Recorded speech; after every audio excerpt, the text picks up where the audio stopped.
Hello guys, আমি সুমন বিশ্বাস বলছি। আইটি কেয়ার অ্যান্ড সার্ভিসে আপনাদের স্বাগতম। আমাদের আজকের টপিক হলো basic extension unit for keyword research. তো কিওয়ার্ড রিসার্চের ক্ষেত্রে কি কি এক্সটেনশন আমাদের খুবই গুরুত্বপূর্ণ বা জরুরি সেটা আজকে আমরা দেখব। তো এখানে আমরা 4টি এক্সটেনশনের নাম দিয়েছি। একটা হলো keyword surfer, WhatsMySERP, SEOquake and word counter. এখন আমরা দেখব কিভাবে এই এক্সটেনশনগুলো আমরা সেট আপ করব এবং কোন টুলসটা বা কোন এক্সটেনশনটা কি কাজের জন্য আমরা ব্যবহার করব সেটা ডিটেলসে এখন আমরা দেখব। তো প্রথমে যাই আমরা একটু কিওয়ার্ড সার্পারে। তো আমরা অবশ্যই কিবোর্ড থেকে কিওয়ার্ড সার্পার লিখে সার্চ দিব। তো কিওয়ার্ড সার্পার আমার এখানে লেখা আছে যদিও, সেজন্য আমি সেটাকে কপি করে নিয়ে সার্চ দিলাম কিওয়ার্ড সার্পার। কিওয়ার্ড সার্ভারটা যখন আমি লিখে সার্চ দিলাম, দেখেন যে প্রথম যেটা আসছে ক্রম এক্সটেনশন। তো সবসময় যেহেতু আমরা এটা ক্রমে সার্চ দিলাম, ক্রম এক্সটেনশনটা সেট আপ করবো। তো যখন এটার উপরে আমি যখন ক্লিক করলাম, ক্লিক করার পর দেখেন এখানে ডান পাশে আসবে অ্যাড টু ক্রম। হ্যাঁ, তো আমরা এটা কি করব, অ্যাড করে নেব, অ্যাড এক্সটেনশন। তো এখন এই কিওয়ার্ড সার্ভারের কাজটা কি? যেমন আমি আপনাদেরকে প্রথমেই বলেছিলাম যে আমরা এমন কোনো কিওয়ার্ড সিলেক্ট করব না যে কিওয়ার্ডের কোনো সার্চ ভলিউম নেই। এখন সার্চ ভলিউমটা কি? যে মাসে কতজন মানুষ একটা কিওয়ার্ড লিখে সার্চ দেয়। এখন সেটা কতজন মানুষের সার্চ দেয় সেটা আমরা কিভাবে পাবো? তো এই যে কিওয়ার্ড সার্ভার থেকে আমরা দেখব কি যে তার সার্চ ভলিউমটা কত।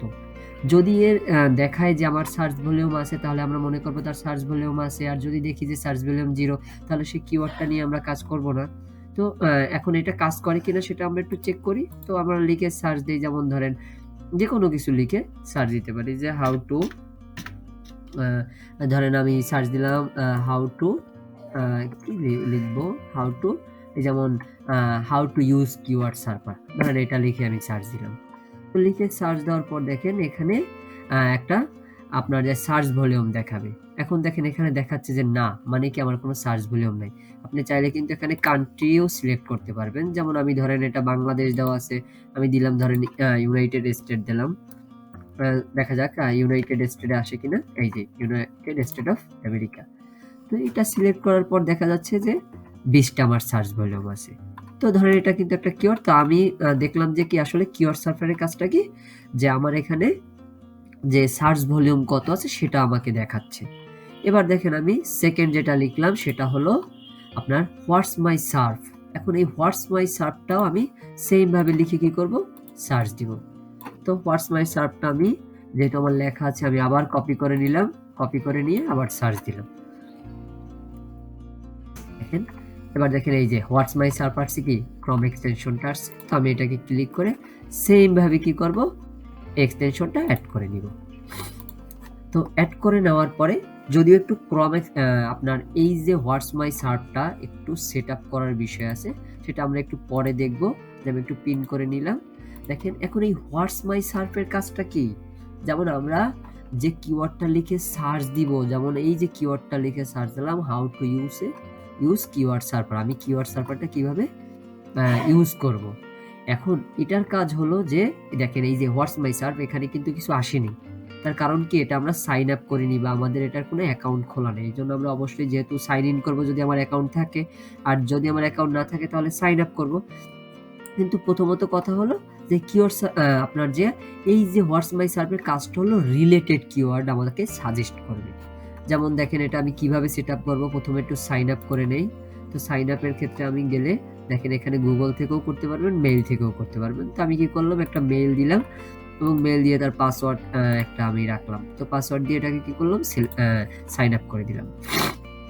এখন দেখেন সাইন আপ করার পরে একটু আমার এটা আপনার যে গেট স্টার্ট আপনার 25টা কিওয়ার্ডের জন্য এটা দেখাচ্ছে বাস 7 দিন ট্রায়াল। আমরা এটা ফ্রি যেহেতু ইউজ করব, তো আমরা একটু আমাদের জিমেলে যেয়ে দেখি যে আসলে কোনো কনফার্মেশন মেসেজ দিছে কিনা। বা অনেক সময় আছে যে এই যেমন হোয়াটসমাইসার্প থেকে আমাদের একটা কনফার্মেশন মেসেজ দিছে এবং এই লিঙ্কটা আমি ক্লিক করলে এটাকে আমার অ্যাক্টিভেশন হয়ে যাবে, ভেরিফিকেশন হয়ে গেল। এখন দেখেন, এখন আপনি যে সার্চ দিয়েছেন দেখেন এখানে একটা রিলোড দেওয়ার পর কি আসে।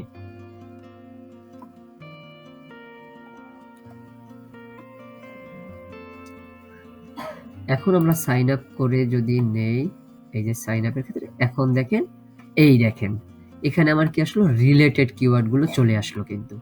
তার মানে কি, আমি যদি একটা কিওয়ার্ড লিখে সার্চ দেই, সেই কিওয়ার্ডটা যদি আমরা সিলেক্ট নাও করি, তার সিমিলার যে কিওয়ার্ডগুলো এখানে সাজেস্ট করতেছে, এই কিওয়ার্ডগুলোও কিন্তু আমি কি করতে পারি, সিলেক্ট করতে পারি। যেমন দেখেন এই যে আসছে কি, বা এখন আমরা কিন্তু তার আগে ভিডিওতে দেখেছিলাম এলএসআই কিওয়ার্ড জিনিসটা কি, যে এটার রিলেভেন্সি মেনটেন করে যে গুগল আমাকে নিচে যে সাজেস্ট করে যে কিওয়ার্ডগুলো, সেগুলো এই যে এগুলো এলএসআই কিওয়ার্ড।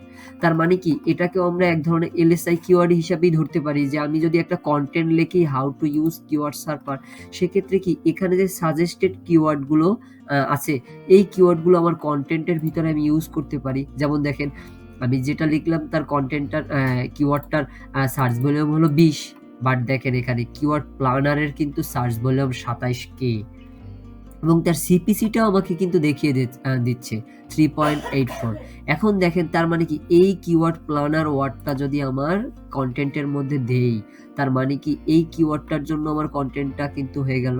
তার মানে কি এই কিওয়ার্ডটা লিখে সার্চ দিলেও কিন্তু আপনার যে আমার কন্টেন্টটা আসবে।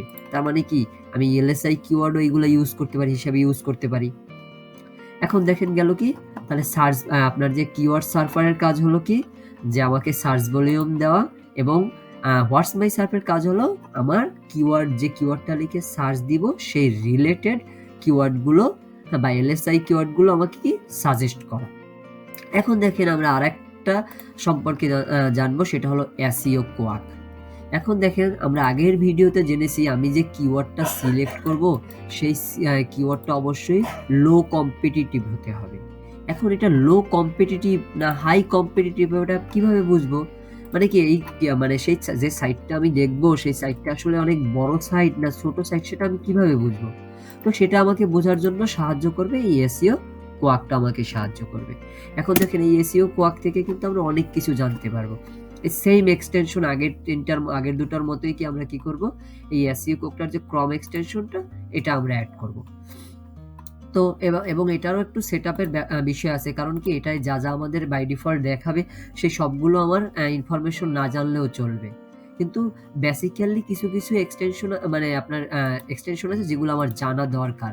যেমন এটা পিন করে রাখলাম। এখন দেখেন, আমি যদি কোনো কিছু লিখে সার্চ দেই, যেমন how to use keyword server, এখন দেখেন এখান থেকে কি এই দেখেন এল দেখাচ্ছে, তারপরে কি এই যে এলডি দেখাচ্ছে, আই দেখাচ্ছে, র্যাঙ্ক দেখাচ্ছে। তো এত কিছু এগুলো আমার দেখার কোনো দরকার নেই। আমি এই জন্য কি যে জিনিসগুলো আমার প্রয়োজন নাই বেসিক্যালি, সেই জিনিসগুলো আমি অফ করে দেবো। এই জন্য অবশ্যই কি এই বাম পাশ থেকে প্যারামিটারে যেতে হবে।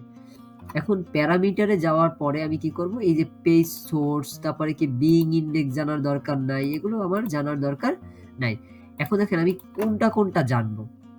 দেখেন আমি জানবো গুগল ইন্ডেক্স। এখন এই ইন্ডেক্সটা মানে কি, মানে কি যে সাইটটা আমার সামনে আসতেছে, এই ইন্ডেক্স দ্বারা আমরা বুঝতে পারবো সেই সাইটের ভিতরে কতগুলো কন্টেন্ট আছে। হ্যাঁ, তো সেই কন্টেন্ট গুলো আমরা বুঝতে পারবো এই গুগল ইন্ডেক্স দ্বারা। মানে গুগল ইন্ডেক্সে যতগুলো দেখাবে ততগুলো ওই ওয়েবসাইটের কন্টেন্ট আছে। এবার দেখেন, আর যেটা জানবো সেটা হলো আপনার ট্রাফিক জিনিসটা আমার জানতে হবে, যে না আমার এই যে ওয়েবসাইটটা আছে, এই ওয়েবসাইটে কতগুলো ট্রাফিক আছে, সেটা আমরা জানলাম। এবার দেখেন, আমরা একটা জিনিস জানবো, সেটা হলো তার ব্যাকলিঙ্ক। এই এসইএমরাশ ব্যাকলিঙ্কটা দ্বারা বোঝাবে যে ওয়েবসাইটের যে পেজটা আসবে আমি সার্চ দেওয়ার ফলে, হ্যাঁ, তার কতগুলো ব্যাকলিঙ্ক আছে, এবং লার্জ যেটা আছে তার রুট ডোমেনের কতগুলো ব্যাকলিঙ্ক আছে। এই চারটা জিনিস জানলে আমরা বুঝতে পারবো যে আসলে সাইটটা বড় সাইট নাকি ছোট সাইট, আমার কি ছোট কম্পিটিটর নাকি বড় কম্পিটিটর। দেখেন, এখন আমরা যদি এটাকে ডান দেই, এবার দেখেন একটা রিলোড দেওয়ার পর কি আসে। দেখেন ইন্ডেক্স, তার মানে কি এই যে ওয়েবসাইটটা আছে surferseo.com, এর ইন্ডেক্স 627টা আছে। তার মানে কি এ 627টা কন্টেন্ট আপলোড করছে বা সাবমিট করছে। এবার দেখেন এই পেজের ব্যাকলিঙ্ক আছে কয়টা, এই পেজের ব্যাকলিঙ্ক আছে এই যে কি মানে পেজটা আসছে, বা যে এই যে কিওয়ার্ডটার জন্য যে পেজটা আসছে, এই পেজটার ব্যাকলিঙ্ক হলো 2.88K, এবং এই যে সার্ফার SEO.com এর যে এই যে রুট ডোমেনটা, এর আপনার ব্যাকলিঙ্ক হলো 2.60 মিলিয়ন, এবং তার ট্রাফিক হলো টোটাল 13.3K। তার মানে এই চারটা জিনিস দেখে কিন্তু আমরা মনে করতে পারবো যে আসলে এই সাইটটা বড় নাকি ছোট। বা ধরেন আপনি একটা সার্চ দিলেন যে how to use a bike, যেমন ধরেন how to use use a bike, ধরেন এটা লিখে আমি সার্চ দিলাম। হ্যাঁ, তো এইটা যদি আমি লিখে সার্চ দিই, দেখেন এই যে প্রথমে যে ওয়েবসাইটটা আসছে তার গুগল ইন্ডেক্স আছে কতগুলো, 4.69K, তার মানে কি 4690টা আর্টিকেল কিন্তু এখানে দেওয়া আছে এই ওয়েবসাইটটায়। এই যে www এসকো বা যাই হোক .com, এই সাইটটা কিন্তু এতগুলো দেওয়া আছে। এবং এই যে পেজটা আসছে how to ride A bike, এর কিন্তু কোনো ব্যাকলিঙ্ক নেই এই পেজটার, বাট এর যে রুট ডোমেন, এই যে ডোমেনটার কিন্তু আছে, ব্যাকলিঙ্ক আছে। হ্যাঁ, 85.8K, এবং এই ওয়েবসাইটটার টোটাল ট্রাফিক হলো 13.2K। তার মানে কি চারটা তার মানে কি এটা অনেক বড় একটা সাইট। এই যেমন দেখেন একটা উইকি হাউ আছে, এই টোটাল ইন্ডেক্স হলো 217K, এবং এই যে পেজটা আসছে এই পেজের ব্যাকলিঙ্ক হলো 487টা, এবং টোটাল যে রুট ডোমেনটা, এই রুট ডোমেন আছে কি 126 মিলিয়ন কিন্তু আছে, এবং এর ট্রাফিক কিন্তু 27.8 মিলিয়ন। তার মানে কি এই সাইটটা অনেক অনেক বড় একটা সাইট। তার মানে কি এসইও কুয়াক দ্বারা আমরা বুঝতে পারবো একটা সাইট কত বড়।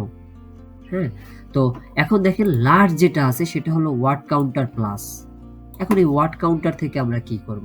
দেখেন, ওয়ার্ড কাউন্টার থেকে কাজ হলো যে আমি যখন কিওয়ার্ড রিসার্চ করব, সেক্ষেত্রে যে আমি একটা, ধরেন আমি ব্লগ পোস্ট করি, এখন সেই ব্লগ পোস্টের ক্ষেত্রে আসলে আমার জানা দরকার কি, আমার যারা কম্পিটিটর আছে ওই কিওয়ার্ডের জন্য ফার্স্ট পেজে যারা আসে তারাই তো আমার কম্পিটিটর।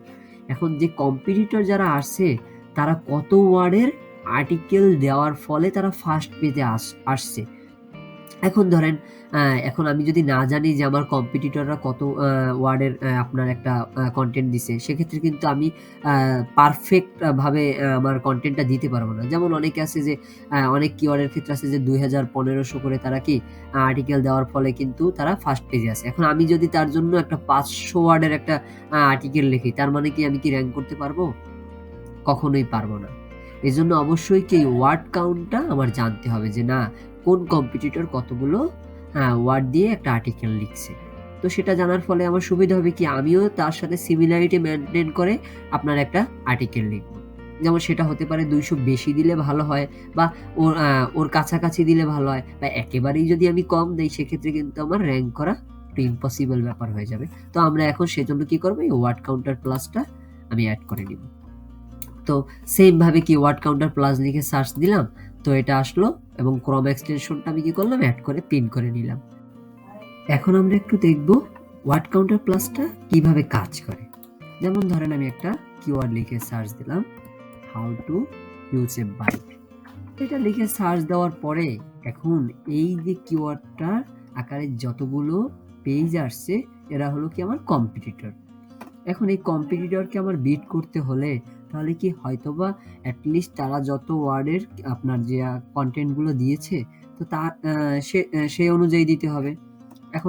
এখন ধরেন এই কিওয়ার্ডের আন্ডারে যারা র্যাঙ্ক করেছে তারা দিল 2000 ওয়ার্ডের আর্টিকেল দিল, এখন আমি দিলাম ধরেন 500 ওয়ার্ডের, তো সেক্ষেত্রে তো আমি র্যাঙ্ক করতে পারবো না।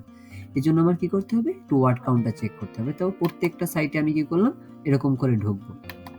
যেমন এই 3টা সাইটেই ধরেন আমি 3টা সাইটে ঢুকলাম। এখন আমি চেক করবো যে কে কতগুলো ওয়ার্ড দিয়ে আর কি আর্টিকেলটি লিখেছে। যেমন এখান থেকে মার্ক করে একবার টোটালটা আমি মার্ক করব, যে টোটালটা এইখানেও শেষ করছে। তো এইটা যদি আমি মার্ক করি, হ্যাঁ, মার্ক করার পর কি করব, রাইট ক্লিক করার পরে দেখেন এই যে ওয়ার্ড কাউন্টার প্লাস আসছে। এটা দেখানোর পরে দেখা যাচ্ছে কি এই 1100 ওয়ার্ডের একটা আর্টিকেল লিখছে। তারপর আমি পরেরটায় যাই, তো পরেরটায় যাওয়ার ফলে যেমন ধরেন এখানে কি করব, প্রথম যেটা আছে একটু মার্ক করে রেখে এবং এই আর্টিকেলটার একেবারে নিচে চলে যাব। নিচে যাওয়ার ফলে কি করব, এখানে এসে শিফট ক্লিক করে আর কি রাইট ক্লিক করব। তো করার পর দেখেন সম্পূর্ণটা মার্ক হয়ে গেছে। এবার রাইট ক্লিক করে আমি কি করব, ওয়ার্ড কাউন্টার প্লাসে যাব। তো আমরা এটা দেখতেছি 1647, এবং তারপরে 3 নাম্বারটায় আছে কত দেখি একটু, সেম ভাবে কি একটু হালকা মার্ক করে নিচে চলে যাব, গিয়ে শিফট ক্লিক করে রাইট ক্লিক করব। টোটালটা মার্ক হয়ে গেল। এবার আবার রাইট ক্লিক করে ওয়ার্ড কাউন্টার প্লাস, তো যাওয়ার পরে দেখতেছি 801 ওয়ার্ড কাউন্ট আসছে। তো সেক্ষেত্রে আমার মনে হচ্ছে যে মোটামুটি 1500 ওয়ার্ডের যদি আমি একটা আর্টিকেল দেই, সেক্ষেত্রে আমার র্যাঙ্ক করাটা খুব সহজ হয়ে যাবে। তো এভাবে করে আমি কি করব, ওয়ার্ড কাউন্ট দ্বারা আর্টিকেলগুলো চেক করব যে কে কত ওয়ার্ডের আর্টিকেল লিখেছে। That's it. এই ৪টা জিনিস যদি আমার জানা থাকে বা আমার কাছে থাকে তাহলে আমার কিওয়ার্ড রিসার্চটা একটু সহজ হবে। তো আবারও একটু আমরা আপনার যে রিভিউটা দেখি কি আছে। তো কি এক্সটেনশন আমরা ইউজ করব? প্রথমে হলো কিওয়ার্ড সার্ভার। কিওয়ার্ড সার্ভারের কাজ হলো কি, কত সার্চ ভলিউম আছে বা মাসে কতজন মানুষ এই কিওয়ার্ডটা লিখে সার্চ দেয় সেটা আমাকে দেখাবে কি এই কিওয়ার্ড সার্ভার। সেকেন্ড যেটা আছে সেটা হলো হোয়াটসমাইসার্প। হোয়াটসমাইসার্পের কাজ হলো এলএসআই কিওয়ার্ডগুলো আমাকে দেখানো বা সামঞ্জস্য কিওয়ার্ডগুলো আমাকে দেখাবে যে না আপনি যে কিওয়ার্ডগুলো লিখে সার্চ দিয়েছেন তার সিমিলার কিওয়ার্ড হলো এগুলো, এবং সেটা কি আকারে তার সার্চ ভলিউম প্লাস আপনার সিপিসি সহকারে দেখাবে যে না এর সার্চ ভলিউম এত আছে এবং তার সিপিসি এত আছে। জিরো যদি সিপিসি থাকে তাহলে দেখাবে, না থাকলে জিরো দেখাবে। আর এসইও কোয়াকের কাজটা হলো কি, যে আমার যারা কম্পিটিটর আছে সার্চ দেওয়ার ফলে সেই কম্পিটিটরগুলো আসলে কি বড় নাকি ছোট কম্পিটিটর, তাকে আমি বিট করতে পারবো কি পারবো না সেটা দেখার জন্য কি আমি এটা ইনস্টল করে রাখবো। এবং ওয়ার্ড কাউন্টারের কাজ হলো কি, আপনার যারা আমার কম্পিটিটর আছে তারা কত ওয়ার্ডের আপনার আর্টিকেলটা পাবলিশ করেছে সেটা চেক করার জন্য আমরা কি করব, এই ওয়ার্ড কাউন্টার প্লাসটা ইউজ করব। তো এই 4টা বিষয় আমরা অবশ্যই কিওয়ার্ড রিসার্চের আগে আমি সেট করে নিব আমার পিসিতে। এবং দেখেন এই যে কিওয়ার্ড সার্ভার এবং হোয়াটসমাইসার্পের পরিবর্তে কিন্তু একটা এক্সটেনশন আমি ইউজ করতে পারি, সেটা হলো কিওয়ার্ড এভরিহোয়ার। কিন্তু সেটা হলো একটা পেইড টুলস। তো আমাদের একটু টাকা পয়সা যেহেতু কম আছে সেহেতু আমরা কি করব, পেইডটা না কিনে কি ফ্রি দুটো ইউজ করেই যদি আমি করতে পারি সেক্ষেত্রে আমার টাকাটা আর লাগলো না। হ্যাঁ, টাকা ছাড়া আমি যদি করতে পারি সেক্ষেত্রে একটু ২টা যদি এক্সটেনশন অ্যাড করে মানে কিছু টাকা আমরা আপাতত না খরচ করে পারি সেক্ষেত্রে আমাদের ভালো হয়। এজন্য আমরা এই ২টা ইউজ করব, কিওয়ার্ড এভরিহোয়ারে আমরা না যাই। তো অবশ্যই আমাদের ভিডিওটি ভালো লাগলে লাইক, শেয়ার এবং কমেন্ট করবেন এবং সাবস্ক্রাইব তো অবশ্যই করবেন। ধন্যবাদ, ভালো থাকবেন সবাই।